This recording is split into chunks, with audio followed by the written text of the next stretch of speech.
got a slip in your palm and a hole in your chest. Black coffee on the felt, man, you look like a mess. 3-team parlay turned to dust in your hand. Now you stare at the chips like they made you this man. But don't you go quiet, don't you fade from the floor. Your name still means something to somebody for sure. Put the glass down, baby. Look at me now.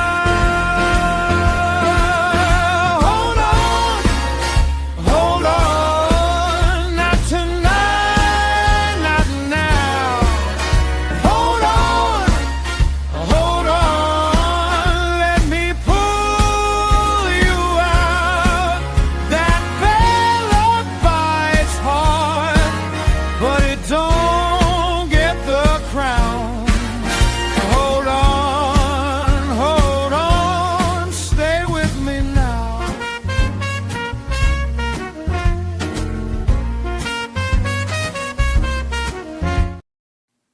What's up, everybody? It's Toad back with you with Toadstool Sports. This is going to be the college football preview show. I mean, I'm calling it Best Bets. I'm going to give out, I guess, some ideas of sort of what I think might be the value plays in the different conferences here. Not that I know anything about it, but it's an ever-changing landscape, man, with all the transfers, the coaching carousel, like so many different things going on.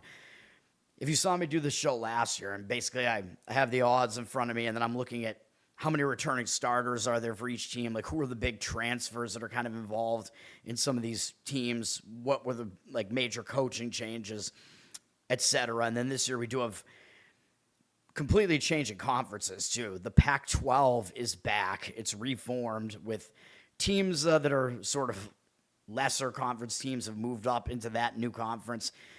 And, I guess I'm going to, at the end of the show, I can kind of talk about the actual championship odds and where I think there might be some value there, I guess. But again, the future market is not really my main thing here. What I will say is that, everybody pretty much knows college football. It's a 2-conference sport at this point. You have the Big Ten is probably the best conference, and then the SEC is right behind that. Every other conference is a step behind that. You know what I mean? After those two, you got, I guess, the ACC, the Big 12, the reformed Pac-12. I guess we're going to see how good that conference is. Then the Mountain West is probably going to be a little bit worse because some of those better teams moved up into the Pac-12, moved up. And then you have, the little guys that go, behind that, too. And, of course, one of those smaller conference teams, I think, by rule, has to get into the stupid playoffs. So the power, what is it, the Power 5. I don't even think it's called the Power 5 anymore, whatever the hell it's called. I don't know, man, but I guess let's get into it. I got the odds up here. I don't know if I'm allowed to say the name of this book, but you know what what this book is. I don't know if I'm allowed to even show the screen, to be honest, but nobody watches this show anyway, so whatever. We're going to start with the ACC here. I think I'm just going to kind of go in order of how they're listed here, so it's probably alphabetical, which maybe that's not the most exciting thing to do. But the ACC, of course, this does not show my guys here on my hat, Boston College, because you can't actually bet on them here. I don't even know what BC's odds are, but they're probably going to be fairly irrelevant. Maybe a bowl team. But Miami is the team that is the favorite to win this conference again at minus 146, even though Carson Beck is gone. He's in the NFL now. Miami went and they replaced him with Darian Mensah, one of the biggest transfers of the offseason. He's been all over the place already. He's a quarterback. I believe he was at Tulane first, then he was at Duke last year, so now he's transferring within the ACC. How is that going to work out? I don't know, but he is used to being in this conference at least. So Miami is definitely going to be in contention to win this conference again. Do I think there's actually value in laying a minus 146 favorite on them to win the ACC? Probably not. Everybody knows that they made the championship last year, and everybody's going to remember that. Everybody is probably going to be kind of overrating Miami, I would say. So maybe you want to look somewhere else here. As far as the returning production is concerned, I kind of look at I like this list of returning starters better, although I do have this percentage of returning production coming back as well. But I think the returning starters is maybe a little bit of a better way to look, although here, Miami's not going to rank high here. They do not have a ton of returning production. So that kind of leads me to want to go kind of against them as well. As far as like their actual starters returning, they have very few starters coming back on offense. Very few on the line as well. They do have a lot of defensive backs coming back on the defense, but one of Miami's strengths was the line on both sides of the ball. They were really good in the trenches last year, and a lot of those guys are going to be gone. So I think Miami could really kind of only take a step back here. SMU was at plus 650 to win this conference, and they do have a lot of returning production. So, I mean, it's possible that maybe SMU is worth a look there and will be in the running. They're bringing back quarterback Jennings again this year. I think this is going to be at least his third straight year being quarterback for them. So they're bringing back a lot of production on the offensive side of things, but defensively, they might have some problems. And then I heard a lot of guys kind of hyping up Louisville at plus 850, but I'm not really sure what the hype is with Louisville. They're bringing back their running back, Isaac Brown, but they don't have a lot of offensive returning starters. They really just don't have a lot of returning starters in general, and their quarterback is going to be a guy that they got in a transfer from Ohio State, I'm pretty sure, and he really hasn't even played, which is, let me see. I got everything all over the place here. Wait, where's my depth chart? Yeah, here it is. Louisville, let me see. Their quarterback is Lincoln Kienholz. Seriously, no idea who that even is. But Louisville, it's going to be all about the fact that their running back is returning. But I'm not sure that I'd really love Louisville here. Like maybe if you're going to do anything with the ACC, maybe you do just take the shot with SMU because that experience will probably at least kind of loom large there. But then you do have to also take into account, like, you know, are there coaching changes here, whatever. As far as SMU, they did lose their offensive coordinator, it looks like, to Missouri State, but that's probably something that's not going to be a huge deal, I wouldn't imagine. Clemson at plus 1,400, they're always kind of in the mix, but I looked at what they got going on, and they have a new quarterback coming in, Vizina, who I think was a backup at Clemson, so he is in the same system, so he does know the system, but I'm not really sure that's going to be that good of a thing, to be honest. He's going to be coming in with a lack of experience at least, but they're at plus 1,400. Clemson is, I believe they're not making, I don't think Clemson's making any coaching changes or anything like that, right? Let me see. No. So I think the coaching changes are kind of few and far between here. Pittsburgh at 19-1, maybe a little bit interesting. They're bringing back returning starters, so that's the reason why I think they might be a little bit more interesting, although maybe I overrate the returning starters and underrate the transfers. But I think if you have returning production like this, the thing is these guys know the system already, so they're like ready to go. So Pittsburgh is bringing back one of their quarterbacks who's played in the last couple of years, Heinschel. So he is going to be back, as well as basically their entire offensive line coming back and half of the defense. So they have a decent amount of returning production coming back there too. So those are probably the two teams that I would look for maybe having some value in the ACC, SMU and Pitt at those prices. But ACC is going to be a bad conference, dude. I mean, Miami is certainly going to be in contention again. I think a lot of the teams that kind of surprised last year are all going to take steps back, like Virginia, like a team that came from out of nowhere and had a really good season last year. I don't really see them repeating what they did last year. They're at 20-1 this year. Georgia Tech's all the way down to 45-1 because they lost their quarterback, Haynes King. So they're going to be sort of, I think, in a bit of a rebuild mode, I would imagine. Let me see. Yeah, they're not bringing back a whole lot of starting production at all, especially on the offense. So it looks like Georgia Tech will be rebuilding. Although I don't know, I mean, of course, there are always transfers and stuff like that. Their quarterback is going to be Alberto Mendoza, not Fernando Mendoza. I have no idea who this is, to be honest. He was on Indiana, apparently. Is he related to Fernando Mendoza? Then he was on Indiana. Like, do they have two brothers on their team? I don't even know. I'd have to look that up. I honestly have no clue. I mean, Dude, I don't know enough of the details here, but Florida State at 43-1. I mean, I know Florida State's been awful recently, but historically they're a really good program. So I'm wondering, like, when is this program going to rise up again? It seems like at some point that's going to happen, but I don't know. They're not bringing back a lot of returning starters, so I don't know if I really love that this year either. NC State is at 20-1. I mean, they seem to always just be kind of mediocre. Virginia Tech 28-1. I know Virginia Tech lost Drones to the draft, their quarterback. Then I guess Cal is there, 44-1. Georgia Tech, 45-1. Bill Belichick with North Carolina all the way down at 150-1. North Carolina is supposed to suck again under Bill Belichick. I mean, I think the Belichick experiment is not panning out. And they're behind Wake Forest at 84-1, Duke at 88-1. Duke is another team that I think is taking a major step back because they're losing Mensa. I mean, they were competing for the conference last year, but I don't see them doing a whole lot. And then Syracuse and North Carolina, both of the same odds. Probably nothing going on there. And then Stanford at 300-1, even though I think Stanford is actually one of the teams returning some of the most start. They're actually returning 12 starters. They're returning most of their defense and their running back from last year. Seems like it's not enough because they're still ranked they're still ranked as the worst team in this conference. I remember that the travel is kind of ridiculous in a conference like this, especially for the California teams. Cal and Stanford are constantly having to go cross country, which is just, I still hate these conference realignments. It's just stupid. But yeah, I think SMU might be the best shot as far as getting value to win this thing at 6.5-1. And then second, I would say Pittsburgh at 19-1. The American Conference seems like it's kind of wide open with Navy being plus 360. Navy, I believe, won it last year, if I'm not mistaken. I don't even remember, dude. Did Navy win it last year? I think they did. But Navy, I mean, I think they're going to be just overhyped as they usually are, but they always kind of have a shot here because teams like Navy and Army's at 8-1. Those teams, they run the triple option, although the teams in this conference know the triple option just because they see it from those two teams, so they have to be prepared for it. But the triple option seems to always kind of do well in a conference like this and throw other teams off a bit just because they still don't see it that much.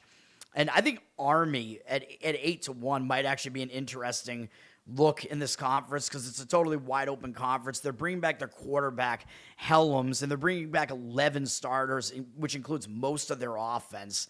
So that offense is probably going to be going like from the get-go. So I think they're going to be a potent offensive team. Their defense might suck, though. And then UTSA at plus 475, I think, is also somewhat interesting. They're bringing back Owen McCown again, their quarterback, who seems like he's been there for forever. They have 8 returning starters, which is the majority of their offense is coming back, but not much on their defense. They're not known as a defensive team, but UTSA has been known for having a very balanced offense. So they might be in the mix still as well. Oh, it was South Florida, I think, was one of the teams that competed for the conference last year. They're at 7-1. I'm not exactly sure what's going on with South Florida this year.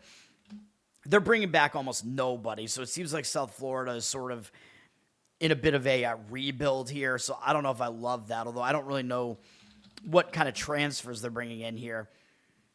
It looks like quarterback, they got Van Buren, who I guess was at LSU. He must have been one of the backups at LSU. Then he was at Mississippi State before that. So he has some experience in an SEC system, although not really playing in actual games. And then East Carolina's at plus 550. I'm not exactly sure why. Let me see. East Carolina only has 3 returning starters, so it seems like they're kind of in a rebuild mode as well. So them being at odds like that doesn't totally make sense to me, although it must mean they went out and they got some strong transfers or something. Griffiths is their quarterback. I have no idea who this guy is.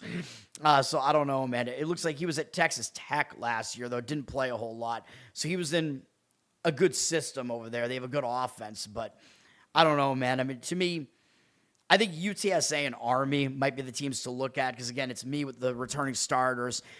I think those are the teams to maybe look at. And then Memphis is at plus 750. Memphis seems to kind of always be in the mix at least, but they're only bringing back 1 starter. So I don't know, man. I mean, yeah, again, UTSA at plus 475, Army at plus 800. I think those are maybe the value plays in this conference. And I think Navy will still be there in the mix there.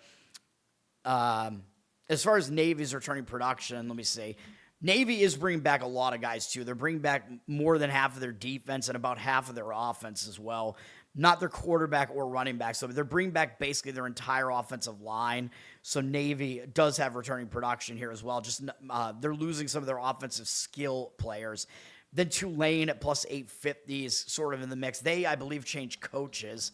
They got Will Hall. They elevated him from offensive assistant to their coach, apparently. So they're going to be implementing a new scheme.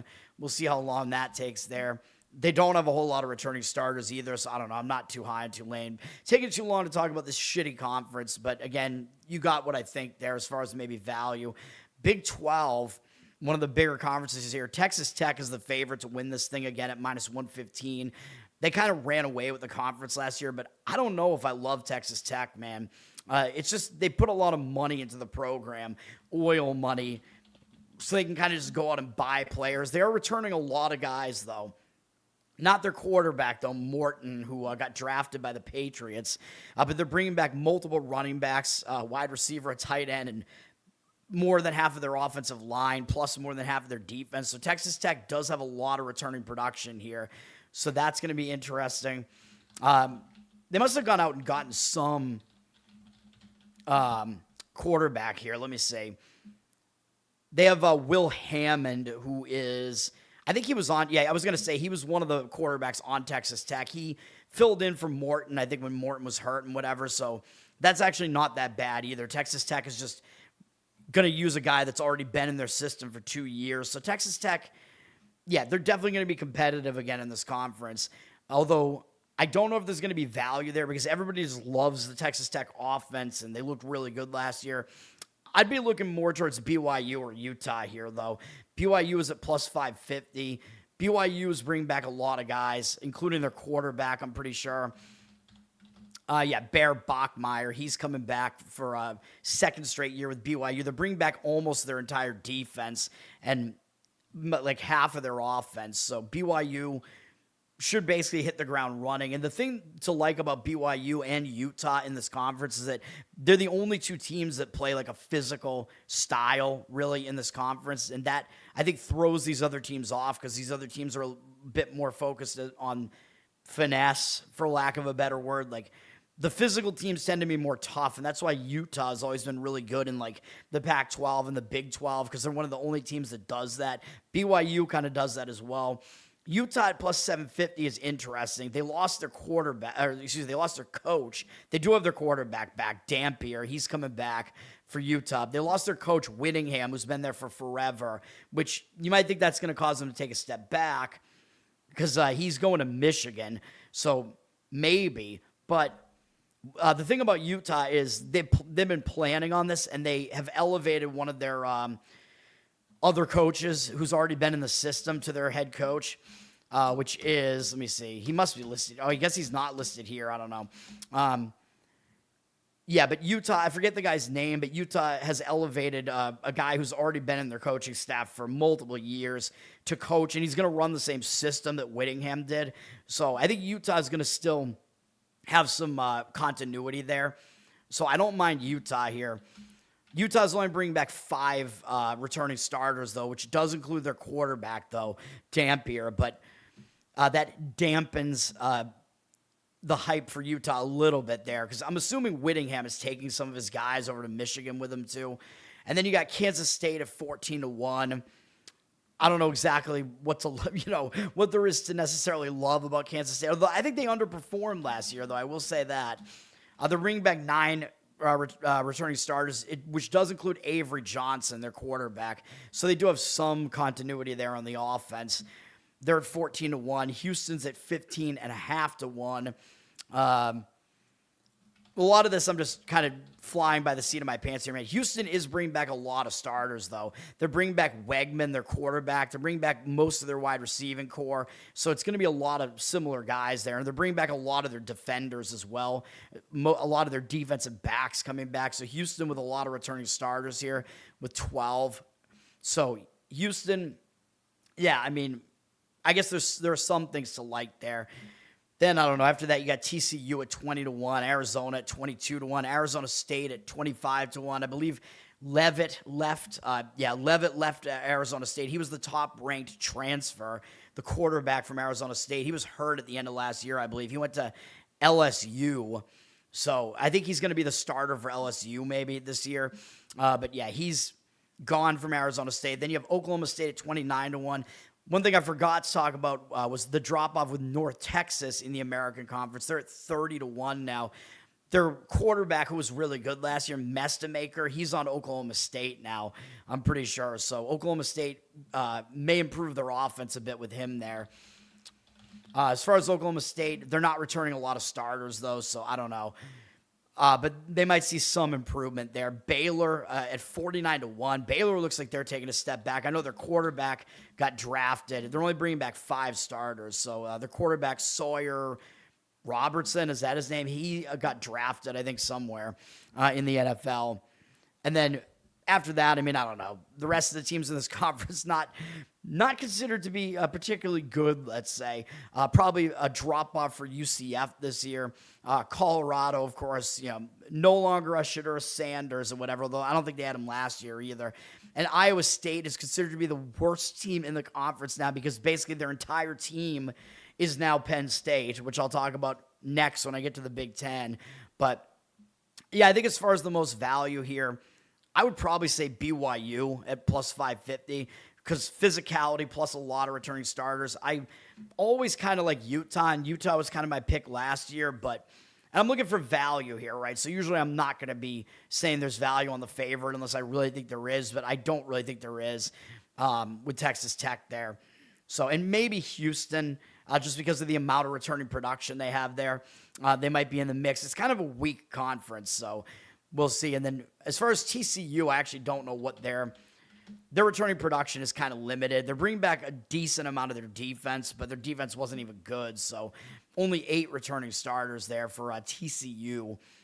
All right, Big Ten, probably the best conference in college football. They probably had the 2 best teams from last year. Ohio State and Indiana were probably the top 2 teams. Ohio State is the favorite to win this conference this year, although at plus money, plus 180. Oregon right behind that at plus 240, and then Indiana at plus 260. And there's a big gap after those 3 teams.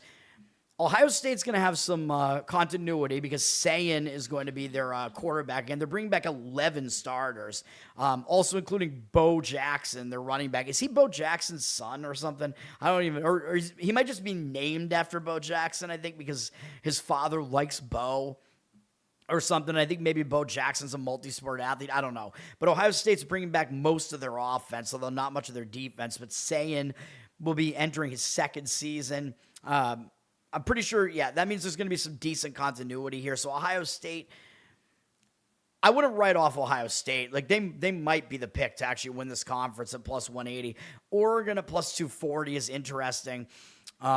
Oregon went out and they got, their quarterback actually decided to come back, I'm pretty sure. Oregon, hold on. Yeah, they have 14 returning starters, so almost their whole defense is coming back. And Dante Moore, their quarterback, I guess, made a surprising decision and decided to not enter the NFL draft. He's coming back to Oregon, so Oregon has a lot of returning starters here. I think they're going to be good. And last year, they were more of an offensive team than a defensive team, and there's always the worry about the travel with one of these Pacific teams, like I said, with the ACC. Same thing with the Big Ten, with Oregon, USC, UCLA. They have to do all this travel, so it's kind of annoying for them. So I don't know if I'd really want to do it, but Oregon, they should be one of the top teams, though. And maybe their defense will improve a little bit. Indiana, I think they're going to take a step back. I mean, I know there's all this hype, and Kurt Cignetti has completely turned the team around. They won the championship last year. But, of course, Mendoza is now on the Raiders, so he's gone. Indiana is replacing him with Josh Hoover, quarterback from, I believe, TCU. So TCU, by the way, yeah, they lost Hoover, so TCU might be taking a step back for that reason. How good is Hoover, though? I don't know, man. I would be worried about that decision a little bit because the Big Ten is a different animal than the Big 12, right? Like, the Big 12, you can put up big offensive numbers because a lot of the defenses in that conference suck. In the Big Ten, that's not the case. The Big Ten has a lot of really good defenses. So Hoover's going to have to step up his game, but he will be the starter for Indiana this year there. And as far as Indiana's returning production, hold on, I'm looking at the wrong thing here. They're still bringing back 12 starters, so basically it's mostly their defense is coming back. A lot of their offensive players are gone. So Indiana might actually struggle a bit offensively coming into this year, but their defense remains intact. they're going to be a contender for sure, but I don't think there's going to be value on them. And it seems like you would think the public probably would perceive value on them at plus 260. I don't really see that being the case. USC is at 16-1 here. USC is bringing back the most returning starters in all of college football. They're bringing back 15 starters, including Maeva, their quarterback, or Maeva, who I think he's been on multiple different teams. I want to say he was the guy that left UNLV, right? If I'm not mistaken. I forget, but he's coming back. A couple of running backs coming back. Their entire offensive line is coming back as well, and a lot of their defense. So USC is going to have a lot of continuity. So that's at least pretty good for USC there. And I know I might be missing, like, if coaches are changing or whatever. I don't know. But UCLA is getting a new coach, it looks like. But maybe I should just scroll through this real quick just to see if there's anything. Like, I forgot, North Texas and South Florida are getting new coaches in the American Conference that I kind of just glossed over. But Neil Brown, assistant from Texas, is going to North Texas. Brian Hartline, OC from Ohio State, is going to South Florida. So Ohio State is losing their offensive coordinator from last year. And then, let's see. And Oregon is losing their DC. Tosh Lupoy is going to Cal. So Oregon is going to have a new DC. Memphis is getting Charlie Huff from Southern Miss, so he's going to be their coach there. I don't know if that's that interesting or not. I think I've pretty much covered all the rest of these coaching changes, though, so far. I haven't gotten to the rest of the Big Ten yet here, but I guess I'll mention those once I get to them. And then, Stanford has a new coach. That's Tavita Pritchard is coming from the Washington Redskins. He's their QB coach. So he's stepping down and going back into a college setting, but to get a head coach job, though. So that's, I guess, interesting-ish. Oh, yeah, and then I forgot James Franklin. We knew that because he was hanging out at Virginia Tech. He got fired by Penn State. So he's at Virginia Tech this year. I forgot to mention it. I don't know, man. I mean, I don't think... I'm not a Franklin guy. I mean, I don't see that being... I mean, maybe it'll be an improvement from what Virginia Tech was doing, but I don't know, man. I'm not sure that's going to work out that great. At least in the short term, probably not. And Oklahoma State, by the way, is getting Eric Morris, who was the head coach at North Texas. So North Texas also lost their head coach. Morris was pretty good. So that's why Mestamaker went to Oklahoma State as well. So Morris is going over there with his quarterback. So that's going to be good for Oklahoma State because their quarterback and probably some other guys coming over too already know the coach's system. You know what I mean? So there's some continuity there. So so Oklahoma State should be better than they have been recently at the very least. Anyway, let me say, who's in the chat here? Dirty Sock, what's up? Yes, thanks for hanging out. Jules again. Oh, thank you. As far as the rest of these teams here, Michigan at 17-1. They got Kyle Whittingham now, man. I mean, he's a legitimate coach. So, and they have 10 returning starters, including the quarterback, Underwood. Most of their offense is coming back, including most of their offensive line and some of their receiving core. Defense, though, is basically having a big-time turnover at Michigan. I mean, I wouldn't write Michigan off, though. I mean, I said that I thought Michigan might be somewhat in contention last year. They're at 17-1 this year, but they might start out, it's going to be a little bit maybe slow in the beginning to try to get going. Like, the quarterback's going to have to learn the new system with Whittingham there, whatever. Whittingham will bring sort of this like physical mindset to Michigan, although they kind of already had that, but then of course Penn State, as I alluded to, they're at 22-1. They're probably undervalued, man, based on how bad they were last year, but James Franklin kind of nuked the team, dude. Like, I don't know what else to tell you. Drew Aller is gone, of course. He's on the Pittsburgh Steelers now, and they actually like him. He looked good in the first preseason game, not so good the other day. I don't think he was very good at Penn State, though. But Penn State is an interesting team because they're basically going to be Iowa State now because they got Matt Campbell, and he brought over a bunch of guys, including Becht, the quarterback from Iowa State, and I believe some of their wide receivers. So it's going to look like, Penn State doesn't have much returning production here, and that's true, only 4 guys, but they're just completely turning over the team, but there is going to be continuity there because Matt Campbell is bringing over guys that already know his system. Yes, they have to put the new system in place there. I don't know about Penn State's defense, man, because Iowa State was a Big 12 team, and I guess they were known for being one of the better defenses in the Big 12. But the Big 10 is a different thing, man. So I don't know. Campbell really having to step up in class here to coach in the Big 12. We'll see. I mean, I don't hate Penn State. Maybe there is some value there on a long shot, 22-1. They might be kind of around. By the way, Penn State, the one thing to like about Penn State, besides that they do have some continuity because the coach and the quarterback know each other and whatever, Penn State has a really easy schedule this year.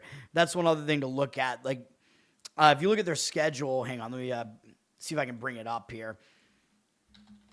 Like, they have one of the easiest schedules in the major conferences. Let me see.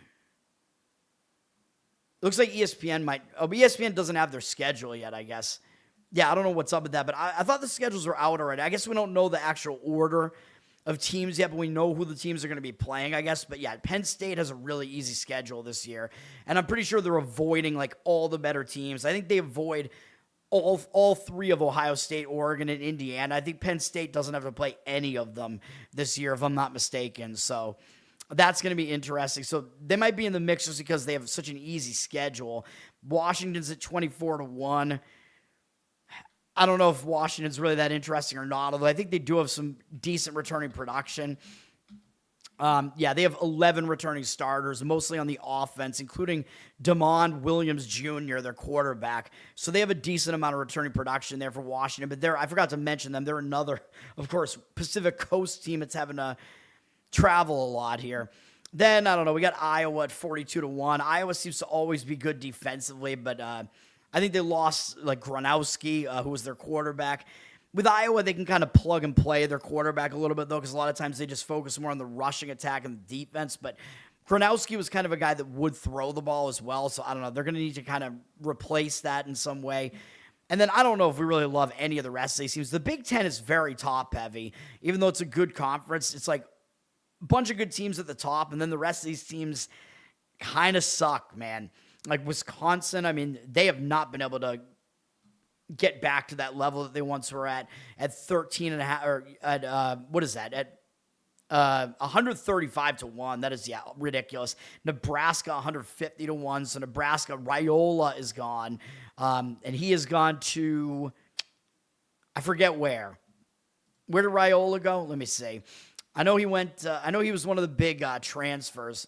Let me see. I got to get to the right page here. I'm all over the place. He went to Oregon. Really? All right. Well, so I guess Oregon has multiple quarterbacks then, because Dante Moore is going to be the starter, but Raiola, I guess, went to Oregon as well. I don't know. It's kind of a weird decision, I suppose. So I think he'll be the backup, but I guess that means that Oregon has multiple decent quarterbacks, although I think Moore is better than Raiola. And then Illinois, I mean, they've looked better than they actually were the last couple of years, and Altmaier is gone now. Their quarterback, he got drafted, so I don't see Illinois making a ton of noise here. UCLA is at 170-1. They got a new coach, maybe to try to turn things around there with Bob Chesney, who's coming from JMU. So he did well at JMU, although JMU had kind of been built up by Curt Cignetti, so I don't know. And then, I don't know, man. I don't know if there's anything else really interesting. Michigan State has Pat Fitzgerald now, who used to be the coach at Northwestern. Both of them are at 500-1 here after Minnesota at 200-1. Michigan State, you got to think at some point they're going to kind of move back up a little bit here. And then Rutgers and Purdue are just both ass. But, yeah, Michigan State, maybe I think he's a good coach, man. I think he got fired for some sort of impropriety or something at Northwestern, but he might be able to do something with this Michigan State team. So I don't know, man. I guess we'll see. But that's what we got going on in this conference. I forgot to mention FAU, by the way, as far as the American Conference. I apologize. I think they're in that conference, right? I just skipped over FAU. They're at 16-1 there, but they do have a lot of returning production. They have 11 guys returning, like more than half their defense, and then their quarterback, Veltkamp, along with a couple other guys. So FAU does have some returning production there as well. All right. And Big Ten, as far as who I think has value, I like Ohio State, man. You know, I mean, at plus 180. I think maybe there is actually a little bit of value there. I mean, the power ratings, a lot of the power ratings guys have them as the number one team in the country, although they have Oregon and Indiana not that far behind them. But yeah, Oregon, I think there might be some value. I just worry about the travel a little bit there, but Oregon should be very good and in contention as well. I would not play Indiana, though, after what they did last year. I see them taking a little bit of a step back this year. And then other than that, I mean, Penn State is kind of interesting at 22-1, but we'll see what Matt Campbell's system can look like in the Big Ten. I don't exactly know what we're going to see there, but we'll see. In the Conference USA, I mean, this is a garbage conference here, and I think some of the teams left this conference as well. Liberty is at plus 250. I mean, they were supposed to win the conference last year, I think, and they had a bad season and didn't win it. They're at plus 250 here.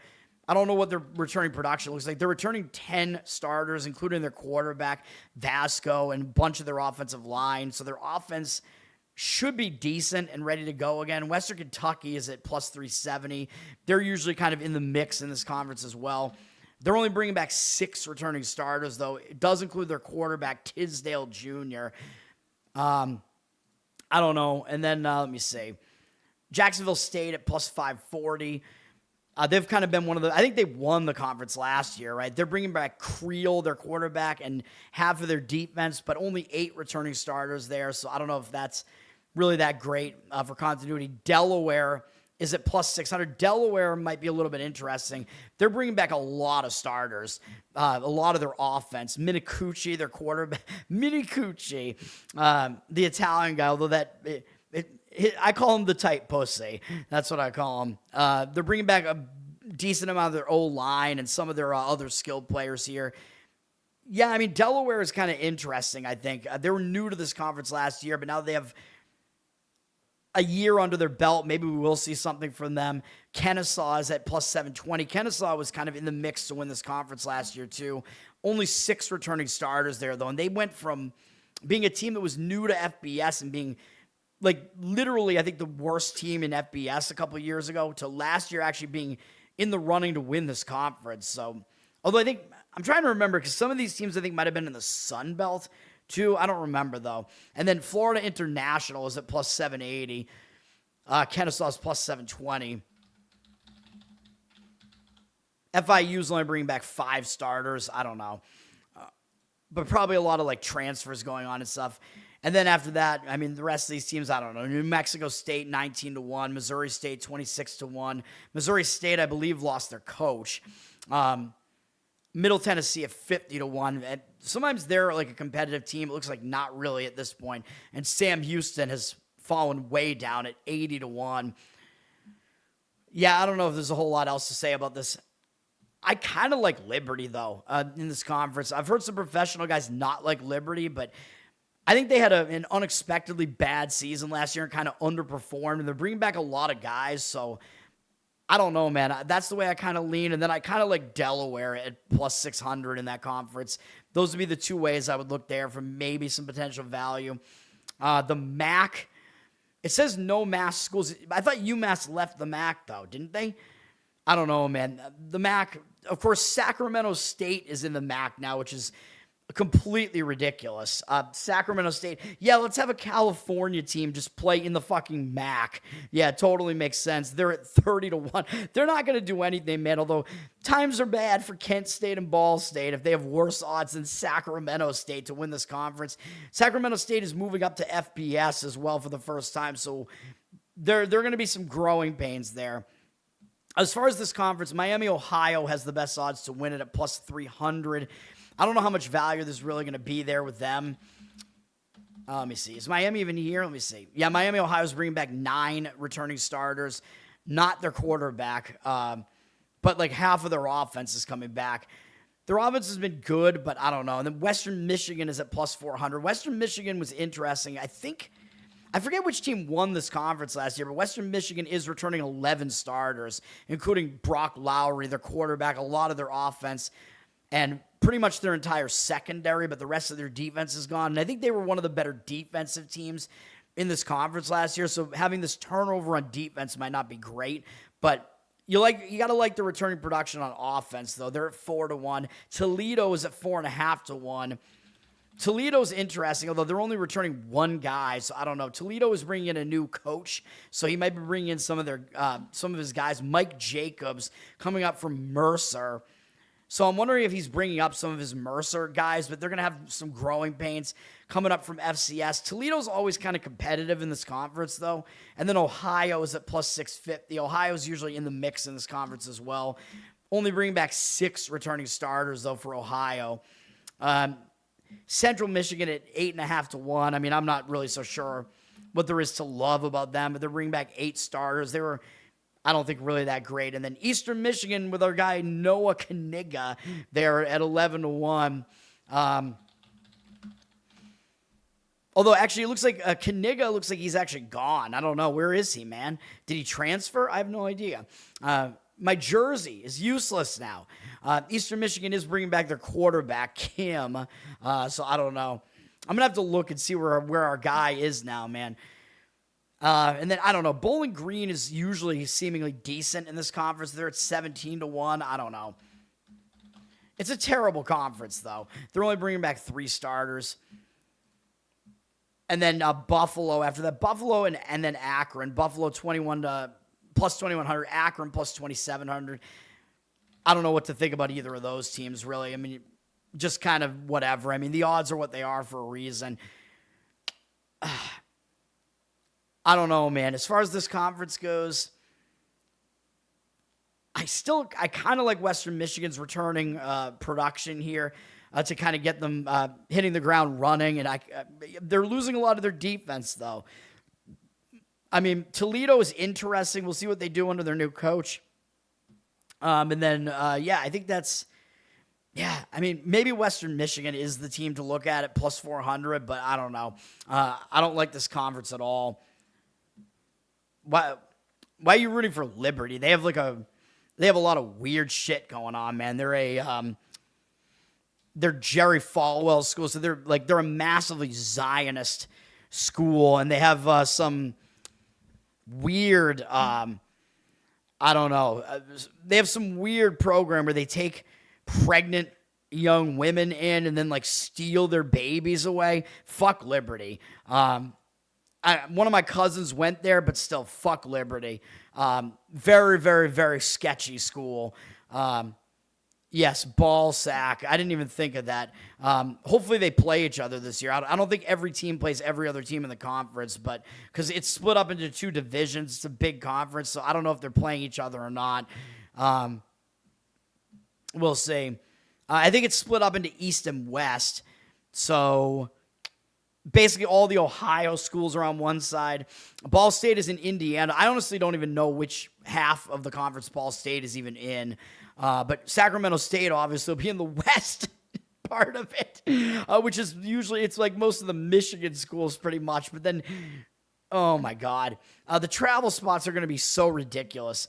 Mountain West, the newly formed Mountain West here. Very, very weird conferences here in the Mountain West. We got Boise State is gone and San Diego State is gone. And those are 2 of the best teams in the conference. They're both in the Pac-12 now. So with those 2 teams gone, UNLV has the best odds to win this thing at plus 270. I don't know. I think UNLV still has Dan Mullins there, and you know me from last year. I'm not really a huge fan of him. Although UNLV did fine last year, but they only have 7 returning starters. I don't know exactly what their depth looks like this year. Let me see. Looks like their quarterback is Jackson Arnold. That's kind of interesting. So they brought him in from Auburn. And he was on Oklahoma before that. So that is interesting. Jackson Arnold will be the quarterback there. He's an experienced quarterback. I mean, he's played in the SEC, so that's not bad. That's part of the reason why UNLV has the odds they do. And then North Dakota State, the newcomers who are coming up from FCS. They were basically a dominant FCS team. They have the second best odds to win the Mountain West at plus 300. I'm not so sure. I think there are going to be some growing pains there. They might do all right, and they've been competitive. They got 8 returning starters. They got a decent amount of their defense returning, but I don't know, man. I don't know what they're going to look like this year. I'm not sold on them having odds like that. New Mexico at plus 310 is pretty interesting, though. I believe New Mexico has Bronco Mendenhall still there, I'm pretty sure, as their quarterback, or their coach, excuse me. I always say quarterback, coach. I believe New Mexico, it'll be interesting to have him as the coach there. And I've kind of glossed over, I guess, like Missouri State. I think I talked about their comments already. They have they have SMU's offensive coordinator as their coach there, Casey Woods. I think it's like whatever, who cares? Let me see. And Toledo's coach, Jason Candle, went to UConn, by the way. I don't even, have I talked about what conference is UConn in? I don't even fucking know. Whatever. So, yeah, I haven't really gotten to these other conferences yet. The SEC has a lot of coaching changes, tons of coaching changes in the SEC that I have to get to. As far as the conference that I'm on right now, well, I guess we can talk about Colorado State in a sec, because they're in the Pac-12 now, right? I don't know where anybody is now, man. But I think what I was going to say is New Mexico. They have 14 returning starters, man, including Jack Lane, their quarterback, multiple wide receivers, most of their offensive line, a decent amount of their defense, like more than half the defense. I kind of like New Mexico in this conference at plus 310. I liked them in their bowl last year. They have a good coach. Next year might be the year where they do really well, because a lot of times the third year for a coach is like the best. I think New Mexico's an interesting look here, though. Air Force is plus 570. They, of course, run the triple option. They're bringing back most of their defense, Air Force. So they have 11 returning starters. Not much of their offense, though, except their quarterback, Zarka, is coming back, though. Air Force, they run the triple option, so they're always kind of annoying to have to defend. Their offense might be interesting this year, or their defense, might actually be better this year, because they're bringing back all those guys again, so they have another year under their belt. Their offense is usually better than their defense, though. They're at plus 570. I don't know what to think about Air Force, really. Hawaii is plus 670. They're only bringing back 7 guys. They are bringing back Alejado, who is their quarterback. I don't know about them. And then the rest of these teams, Wyoming, San Jose State, Nevada, Northern Illinois. I keep thinking of Northern Illinois as a good team, but maybe not anymore. And they're not in the MAC anymore, by the way. So Northern Illinois, a lot of these teams have to adjust to like a new conference. You know what I mean? So Northern Illinois has to adjust to being in the Mountain West. What the fuck? An Illinois team having to go play in the Mountain States and on the Pacific Coast. Yeah, great. I don't think that's going to go well for them. And they're 80-1, and you consider them, they were like a decent team in the MAC, right? Like, they usually played good defense and could run the football, but the MAC is a bad conference. The Mountain West is going to be a step up. It's going to be bad times for Northern Illinois, probably. And then UTEP is also moving into this conference from, where were they? Conference USA, maybe? I forget where they were. They have the worst odds to win this thing at 110-1. I don't think things are going to go well. Those two teams, it's going to be difficult for them to move up into this conference. At least UTEP is in Texas, Western Texas, in El Paso, so that's an easier move for them to make into this conference. Northern Illinois, it's like, what the fuck is even going on here? I don't know. Then we have the new Pac-12, which is reformed, and it consists of Boise State, San Diego State, both coming from the Mountain West, Utah State and Fresno State and Colorado State, all also coming from the Mountain West, Texas State coming from the Sun Belt, I want to say, and then, of course, the two orphans from the old Pac-12 that were not in a conference. They were the Pac-2 the last couple of years. Washington State and Oregon State, they're in this conference. So they're back in a conference again. They have parents again. Boise State is the team with the best odds to win at plus 160. They're a legit team. I mean, they've made the playoffs at least one of the last 2 years since the expanded playoffs. They were like constantly, did they make it both? I think they made it both years, actually. They were like constantly winning the Mountain West. They were the best team in the Mountain West. They're competitive against power conference teams. You know, they have a good program, so it makes sense why Boise State has the best odds to win this conference. They have a ton of returning starters, too, 13 of them, including Maddox Madsen, their quarterback, who got hurt during the year last year. They're bringing back a running back, one wide receiver, a tight end, a bunch of their offensive linemen, a lot of guys on their defense coming back as well. So Boise State, looking decent here. San Diego State has the next best odds at 4-1. They're bringing back 10 guys, including Denegal, their quarterback, not Senegal. A bunch of wide receivers. Not much of their defense, though. And San Diego State's known for having a pretty good defense. So I don't know what we're going to see out of San Diego State this year, but a lot of their offense is coming back. Texas State at 420 plus 425. They're kind of interesting, man. I don't know what it's going to look like with them going up to the Mountain West to the Pac-12, a Texas team, having to play all these Mountain Time and Pacific Coast Time teams. I don't know, but Texas State's returning 11 starters, including most of their offense. Quarterback Brad Jackson coming back. Their offense is going to be potent. Like, they were a really good offense. I don't know about their defense really, though, and they're having to step up into a conference that's going to be a little bit more difficult for them, but they do have pretty good odds here. So they're considered to be kind of a contender in this conference. We'll see. Fresno is plus 650.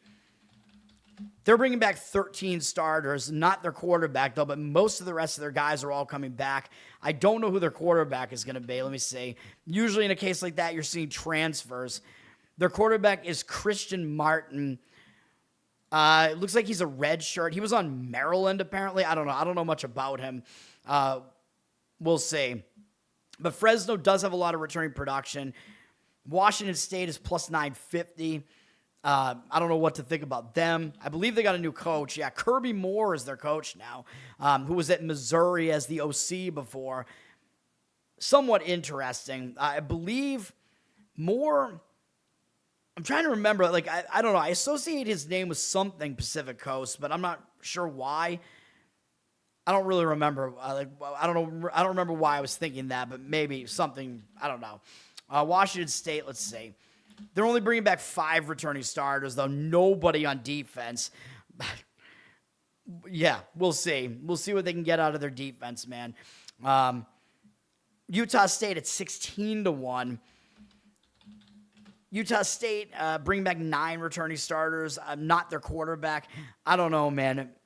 I mean, they're kind of an interesting team. I think they're kind of in like a rebuild mode. They did pretty well last year, though.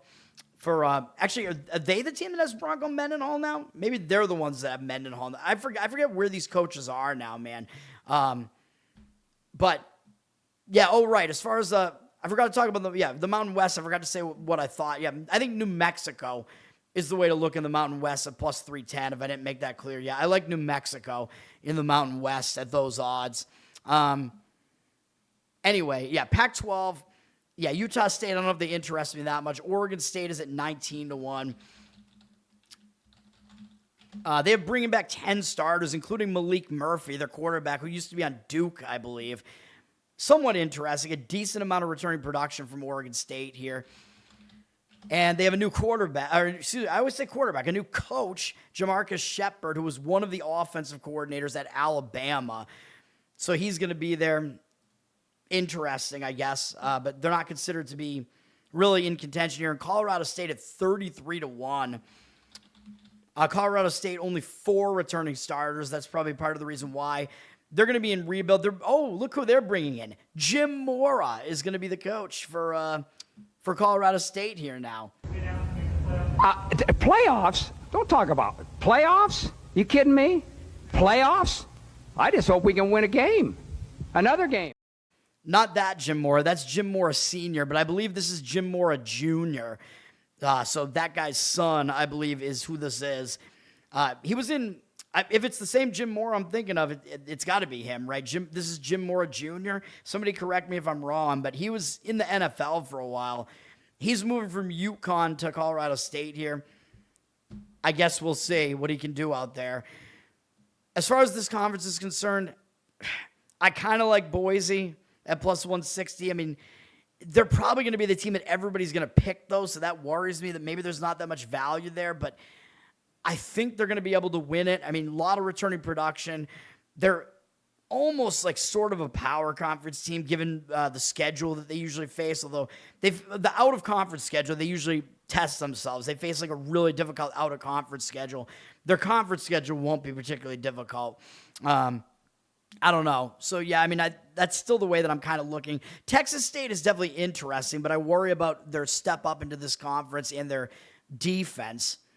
The SEC, the conference that everybody wants to talk about. Well, the Big Ten is the best conference now, but the SEC, I think the SEC is the most balanced conference. Like, the Big Ten is really top-heavy. The SEC has a lot of teams that could win this thing. Georgia is at plus 260, and they're considered to be the favorite to win this thing. They're considered to be the best team in this conference. I'm not so sure that that's true. They're bringing back 14 returning starters, though. So that's second only to USC and tied with New Mexico.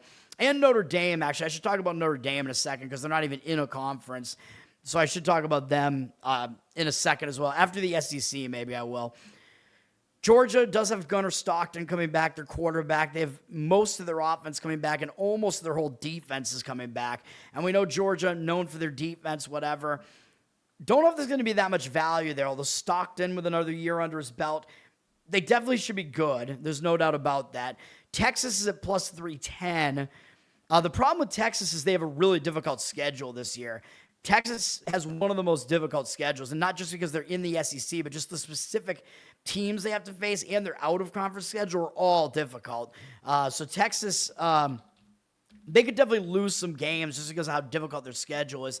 They're bringing back 13 starters, so Texas is bringing back a lot of guys, most of their offense. That does include Arch Manning, their quarterback. How good is Arch Manning is one of the questions that we need to answer here.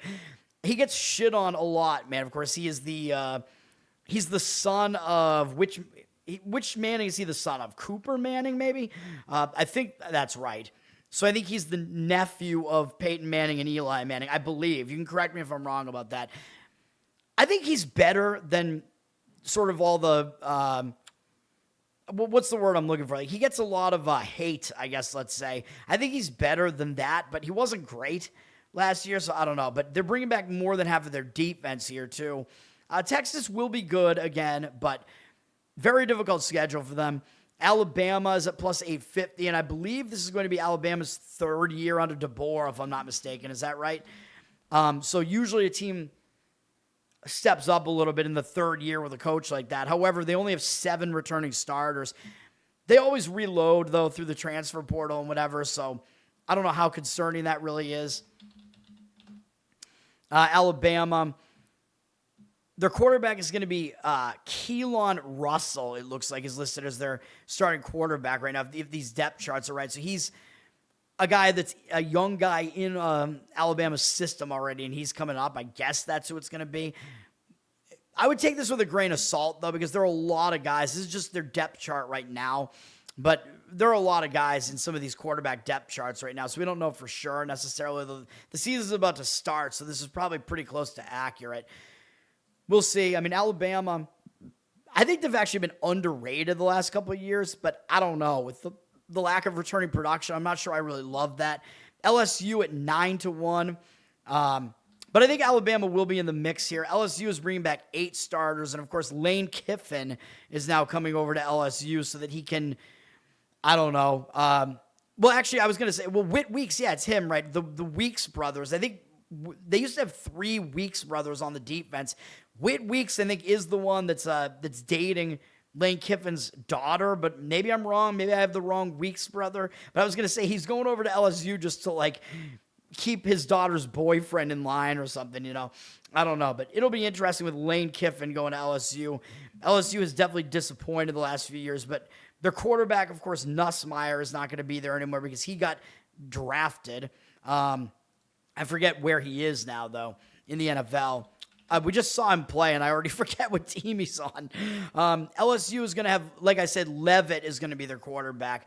They're bringing him from Arizona State. He's good, but the question is, can he handle SEC defenses? You know, so I don't know how much I love that because the Big 12 has bad defenses. He's going to have to come up and handle these SEC defenses, you know. And then Oklahoma is interesting at plus 950 because they're bringing back a lot of starters, including their quarterback, what's his name, John Mateer. They're bringing back 14 starters, including Mateer, their quarterback, most of their offense and more than half their defense all coming back. And this is an Oklahoma team that was a playoff team last year. Playoffs. I think they're going to be good, man. And I guess the word out of their camps and whatever is that Mateer like got jacked over the offseason. I don't know if that's good for a quarterback or not, but I guess he's extremely muscular at this point. So I have no idea. That's probably better if you're, I don't know, like a lineman or a linebacker or something like that, or maybe a running back. I don't know. We'll see.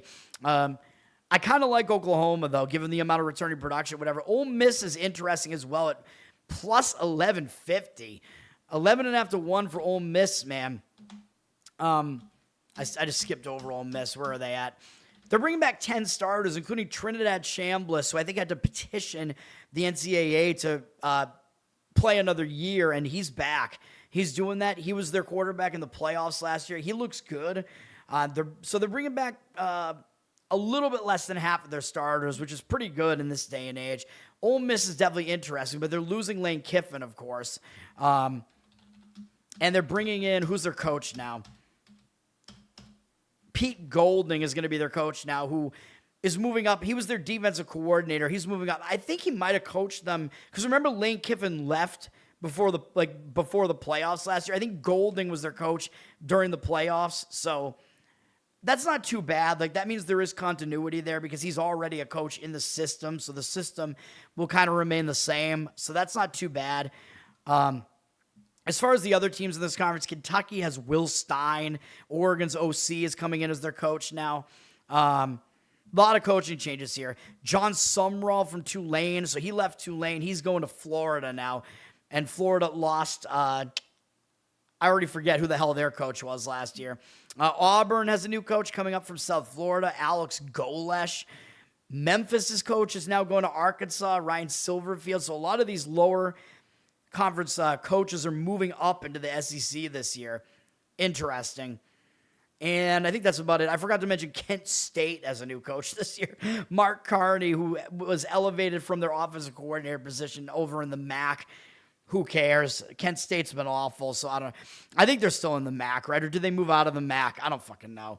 Whatever. I can't keep track of all these conferences. Anyway, as far as the rest of these teams, Texas A&M is 12 to 1. They're kind of interesting too. Their quarterback's coming back, Marcel Reed. They're bringing back 9 returning starters here, and I believe they're still rolling with. I already forget the coach's name. They've had him for, this might be his 3rd year there now. I wish I could, I think it starts with Mike Elko. Is that his name? Yeah. I think he's still there, so we'll see what happens with A&M. I think A&M will be an interesting team. I think they'll be in the mix. Tennessee at 17 to 1 is usually interesting. They're bringing back a lot of starters, 13 starters. They lost their quarterback, but they're bringing back a lot of other guys on the offense and almost half the defense. As far as Tennessee, I don't know who they're bringing in as quarterback now. They're bringing in, it's going to be Brandon Faison, it looks like, who I just saw some news on him. I forget. I think he was, it's announced that he is going to be their starter, I guess, which is why he's there in the depth chart. He's a true freshman, it looks like. So we have no idea what we're going to get out of this guy. He must be a highly recruited guy. So we'll see what happens with him, man. There's going to be some growing pains there with Tennessee, probably. But they have a lot of returning starters. We'll see what their quarterback can do. But they're at 17 to 1. Their defense wasn't great last year, though. Florida's at 26 to 1. 9 returning starters from them. No returning quarterback from them. New coach. I don't know about Florida, man. They've been kind of disappointing in recent years, and I don't know. I don't think it's going to be a quick turnaround there. Missouri lost their coach. They're at 33 to 1. I don't know what to think about them either. Auburn is at plus 43, or they're at plus 4,300. Auburn is losing their best wide receiver to the transfer portal. Cam Coleman, he transferred to Texas, by the way, so that will improve Texas' offense. Coleman is he's a beast, dude. He's considered to be the best wide receiver in college football, and he's transferring within the SEC from Auburn over to Texas. Auburn, to me, they seem to consistently be undervalued, but at 43 to 1, oddsmakers aren't liking their chances.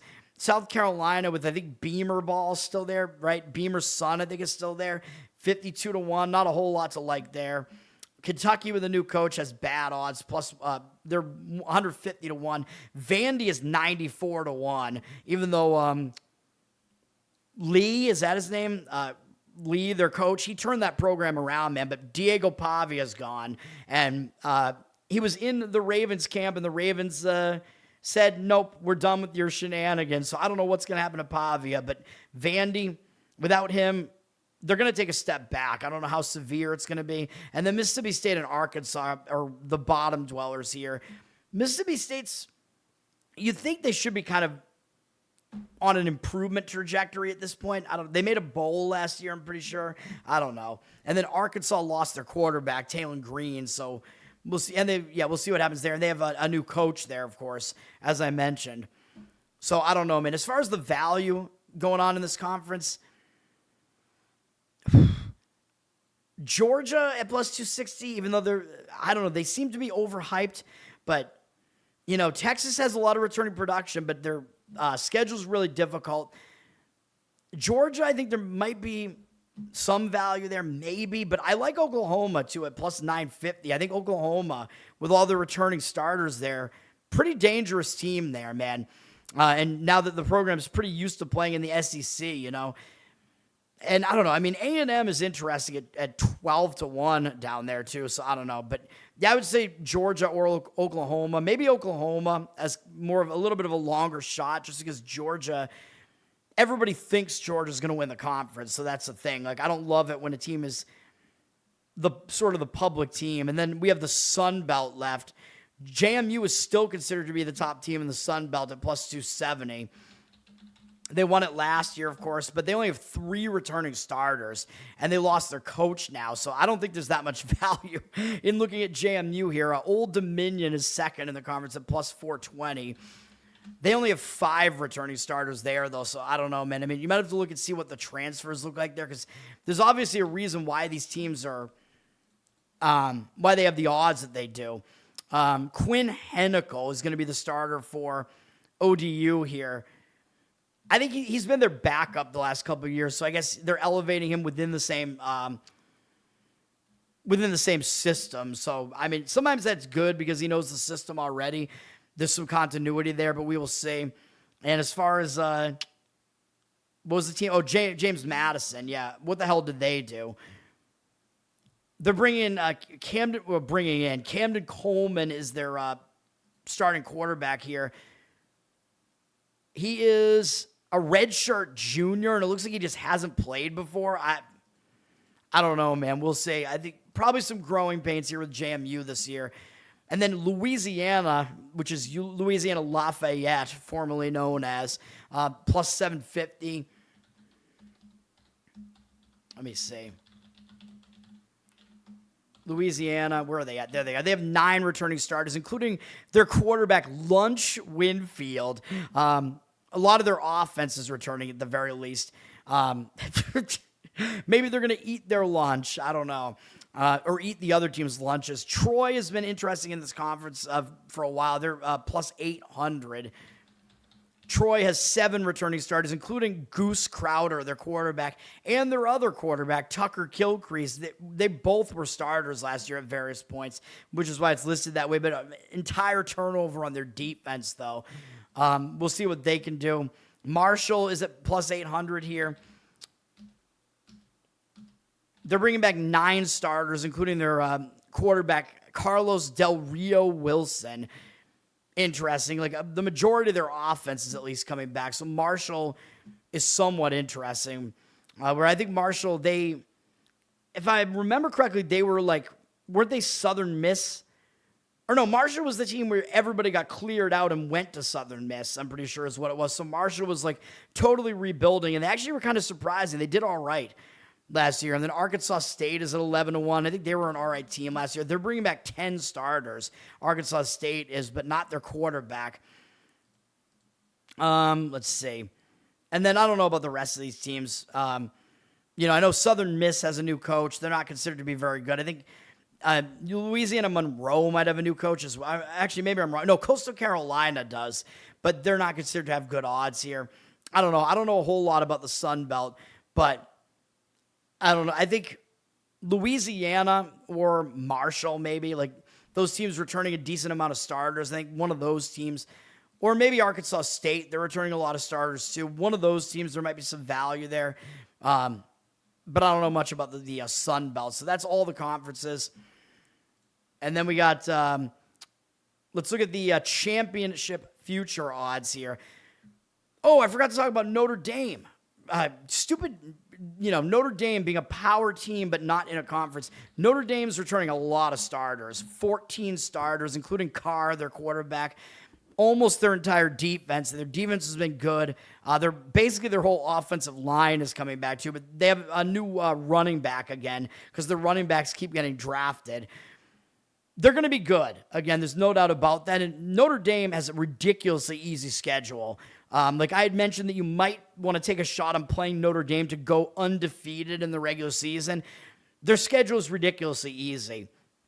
Like if you look at their schedule, it's insane. Like their most difficult opponent is probably going to be Miami, and that's of course the rivalry, the Catholics versus convicts. Man, I'm watching that documentary right now, actually. Notre Dame gets to play Miami at home this year, though, so that's a huge advantage to Notre Dame, getting to play probably their most difficult opponent at home. So that's what they're doing there. Notre Dame does have to play Navy again, but they've handled Navy every year. They're playing like Wisconsin, I think, early in the season. Who cares? I think the game where Notre Dame is most likely to get tripped up is they have a road game at BYU this year, if you look at their schedule. So that might be the most difficult game for them, is having to go into the mountain time zone up in elevation and play a pretty good physical BYU team on the road. If Notre Dame's going to lose any game, I think it's going to be that one at BYU. That would be what I would think. But I mentioned that there might be some value playing Notre Dame to go undefeated during the regular season. And I think if they're a one-loss team at the end of the season, I still think they probably make the playoffs. Even though they're not in a great position not being in a conference, but I think it might happen. I mean, they have the second best odds to win the championship, so they're probably making the playoffs. Their odds to make the playoffs, they have the best odds to make the playoffs at minus 800. So yeah, I would imagine a one-loss Notre Dame team is still getting in. But yeah, as far as the national championship, Ohio State and Notre Dame are both 6-1. Texas is 6.5-1, but I mentioned how difficult Texas' schedule is, so I'm not sure I necessarily love Texas. Oregon's plus 750. They're interesting. I don't like Notre Dame as far as winning the championship. Like, I think Notre Dame's going to run through their easy schedule, but the problem with that is you're not battle tested enough. You know what I mean? And once you get to the playoffs, you start having to play really legit teams, and Notre Dame won't have played any during the regular season, so I don't really think Notre Dame's going to win the championship. Texas they have a difficult schedule, man. It's going to be difficult for them. Oregon plus 750, Georgia plus 850, Indiana's only plus 900, so I think a lot of people are probably going to be taking Indiana again, but I don't think that's going to happen again. I don't know about Josh Hoover, man, if he can really get the job done there to that extent. Miami's at 10-1 without Carson Beck there. We'll see what Mensa can do. I don't know. I don't know if I love that either. LSU is 17-1. Probably going to be some growing pains there. Texas Tech 22-1. A lot of returning starters from Texas Tech for sure, but I don't know if I love them in a playoff setting. Like I didn't love them last year because they just might not be battle tested enough. A&M at 25-1, Alabama 25-1, Ole Miss at 30-1, and Oklahoma at 30-1. Those are all more interesting teams because those are all in good conferences, you know, all of them in the SEC, in fact. If you want like a real long shot to win the championship, I mean, I don't know about Ole Miss because they're losing their coach. I mean, A&M, I don't really hate any of these teams, though, really. A&M, Alabama, Oklahoma, like, they all have a lot of, especially Alabama, well, Oklahoma, I think especially, has a lot of returning starters. Oklahoma at 30-1 might be worth a shot, and then you can hedge it later. USC's 35-1. I don't know if I love that. Michigan at 40-1. Maybe too much of a long shot there. Penn State at 65-1. I know there are a lot of professionals that like that, but I don't know, man. I mean, they should improve with Matt Campbell there, and Penn State has a really easy schedule. So Penn State is, I think they're a decent chance to at least make the playoffs. What are their odds to make the playoffs? Let me see. Plus 320. I think if you want to do something with Penn State, maybe that's what you want to do. Take Penn State to win, to make the playoffs at plus 320. because they have such an easy schedule, dude. They avoid all the better teams in the Big Ten. Like, Penn State should be like, I would guess maybe like a 2-loss team at the end of this thing. They might get in to the playoffs. So that's something you could do. And then you could hedge also potentially later. So something like that makes some sense here as well. As far as the team to actually win the championship, I kind of like Ohio State. Like, a lot of returning starters. People probably will avoid them at 6-1. I think people are going to be more inclined to want to take, like, Indiana again, I think, in Georgia and stuff like that. I think Ohio State might get overlooked a little bit, even though they have the best odds to win. And they won the championship 2 years ago, if I'm not mistaken. Oregon is interesting as well at plus 750. I don't know if they could really do it, but I think they're going to be a really, really strong team as well. Yeah, I don't know, but you can tell you get which teams I'm high on. I'm definitely high on Oklahoma. I mean, I could see Alabama maybe being in the mix, but I don't know with the amount of turnover they have there. Georgia will definitely be a strong team. It just seems like they always just kind of fade out once they get into these games that really become meaningful. And Texas, I mean, if they make the playoffs, all bets are kind of off. If Texas makes the playoffs, they're going to be an extremely battle-tested team, and they're going to be a difficult out for sure. And they're minus 200 to make the playoffs. So I know there are some professionals that are betting their under-season win totals and stuff like that. And, Texas, they're going to be in the SEC, but I think Texas, if they lose 3 games, which is very, very, they might lose 4 games given how difficult their schedule is. If they lose 4 games, they're definitely not making the playoffs. If they lose 3, Texas might be one of those teams that gets in and then everybody freaks out about it. You know what I mean? So that's the worry, like Texas to win the championship right now. I don't love those odds, you know what I mean? Just because their schedule's so difficult that you don't know if they're necessarily going to even get in. If they do, though, they definitely have a chance to make a run in the playoffs, even though it seems like they lose every year in the playoffs. But they might be strong enough. We'll see. But yeah, I think I prefer Ohio State, and maybe as a real, real long shot, I kind of like Oklahoma, which sounds crazy. And I don't really hate Oregon either here. And I know in the SEC, I said I thought Georgia might win the conference. I don't know about winning the whole thing, though. All right. And that's it, I think, man. That's the college football breakdown. Hopefully that was some decent information. Thanks for hanging out, Dirty Sock. That's going to do it. Hopefully people will see this before it starts. College football, I think, doesn't start until Saturday, so I might wind up having some plays. We'll see. But, if you missed my show this morning, you can check it out. We have a few plays today, more than usual for Monday, so go check that out. Enjoy the season, man. I'll get this up on audio soon as well. That's going to do it. Hopefully decent information there. Learn to Tone on Twitter, Learn to Tone on Instagram. Like, subscribe to the channel here, of course. My NFL previews will be coming as well, though I already did one, but there'll probably be at least another 1 or 2.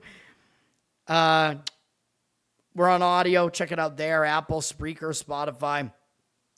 Covered in Uke on YouTube. Patreon.com/Learn to Tone if you want to support me that way.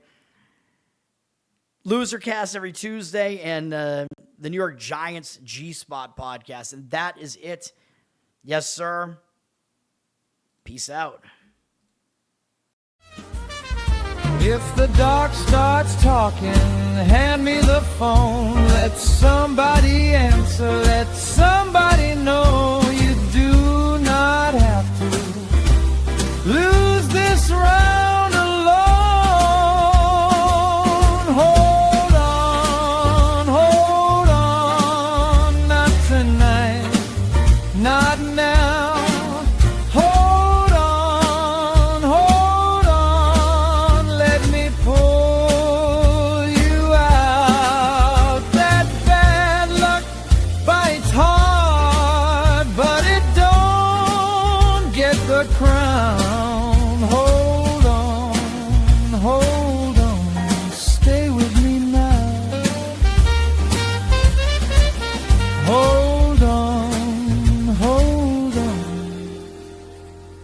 Still here.